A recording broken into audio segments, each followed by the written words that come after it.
अस्सलाम वालेकुम viewers, welcome back to life journey with Gulbar. आज हम टेंस से देखेंगे कि टेंस किस तरह के होते हैं और कितने टाइप से के होते हैं।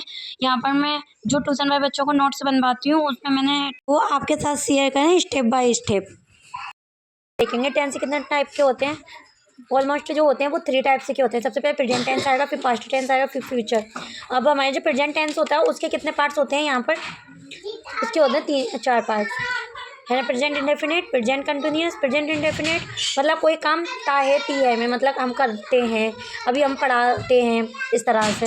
अब उसके बाद आता है प्रेजेंट कंटिन्यूअस। प्रेजेंट कंटिन्यूअस में रहेगा रहा है, रही है, रहे हैं, मतलब जो भी हमारा काम अभी चल रहा है। जैसे कि मैं वीडियो बना रही हूँ और मैं आपको पढ़ा रही हूँ, मैं समझा रही हूँ, सब रही की बात होगी, तो उसको क्या बोलते हैं, कंटिन्यूअस। इसके बाद आता है परफेक्ट।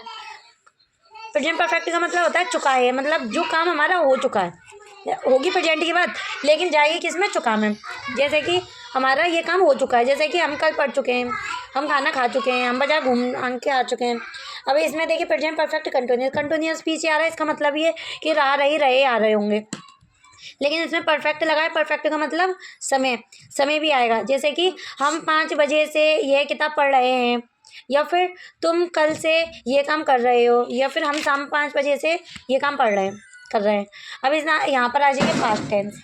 पास्ट टेंस के भी 4 पार्ट्स होते हैं। Past indefinite, past continuous, past perfect continuous.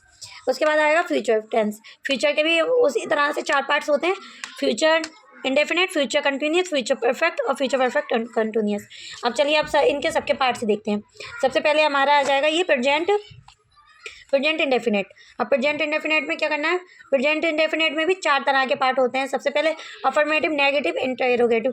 Interrogative को आप इंटरोगेटिव भी बोल सकते हो साथ के साथ, या फिर डबल इंटरोगेटिव, क्योंकि बच्चों को कन्फ्यूजन हो जाता है कि एक इंटरोगेटिव हम पढ़ चुके हैं, फिर ये कौन सा है, तो इसलिए हमें सहूलियत के लिए डबल लगा लेना।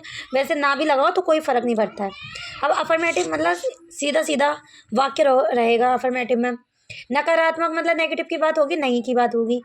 इसमें प्रश्नात्मक है तो इसमें इंटरोगेटिव, इसमें क्या है, क्या का भाव आ जाएगा।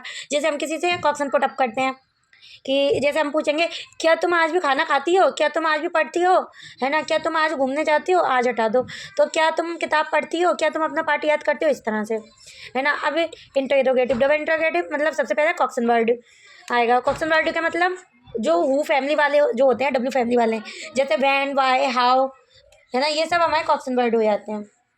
अब इसकी पहचान की तरफ चलते हैं। अच्छा, इसका जो सेंटेंस होता है वो सेंटेंस इसका कैसे रहेगा, जैसे कि तुम कब किताब पढ़ते हो, है ना, तुम, और हम क्यों खाना खाते हैं। सही है, इसमें मतलब भाव वो निकल के आ रहा है कि आपका उससे नरेशन से पता चल रहा है कि ये जो नरेशन से हमसे क्वेश्चन पुट अप किया जा रहा है। क्या तुम किताब पढ़ती हो, क्या तुम किताब पढ़ते थे, या किताब पढ़ते रहोगे, मतलब बहुत सारे होंगे, सब में इंटरोगेटिव का मतलब यही रहेगा। अब चलिए प्रेजेंट इंडेफिनिट की पहचान देखेंगे। पहचान जैसे कि जिन वाक्यों के अंत में ताहे, तीहे, तेहे आदि शब्द आते हैं उन्हें प्रेजेंट इंडेफिनिट टेंस कहते हैं। अब बनाने का नियम क्या होता है, एक वचनकर्ता के साथ क्रिया की फर्स्ट फॉर्म में एस या एस जोड़ देते हैं, और बहुवचनकर्ता के साथ क्रिया की फर्स्ट फॉर्म में कुछ भी नहीं जोड़ते हैं। हाँ, इसमें देखिए अब इसका ये अफर्मेटिव हो गया। एक वचन कौन कौन से होते हैं, सिंगुलर, ही, सी, इट, या किसी अकेले इंसान का नाम। अब यहाँ पर इनके फॉर्म में होता है। फॉर्म में क्या होगा, सब्जेक्ट, वर्ब की फर्स्ट फॉर्म एच या एस प्लस ऑब्जेक्ट। अब यहाँ पर देखिए, अब हमारा वो सवाल देखिए कि हमारा सवाल क्या है, एग्जाम्पल से समझते हैं। वह स्कूल जाती है, तो सी गोज टू स्कूल। हमारी वर्ब की फर्स्ट फॉर्म ये है, हमने क्या बताया था, एक वचन के साथ एस या यस जोड़ेंगे, जबकि बहुवचन में हम कुछ भी नहीं जोड़ते हैं, एस या यस नहीं जोड़ेंगे। जैसे बहुवचन होगा, तुम किताब पढ़ते हो, तो यू रीड द बुक। अब यहाँ पर देखिए ये प्लूरल भी आ गया।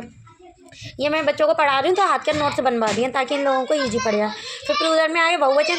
बहुवचन में कौन सा होता है, यू, वी, दे और बहुत सारे इंसान, जैसे कि लड़के, लड़कियाँ, बंदर, खरगोश, मतलब बहुत सारे इंसान हो गए।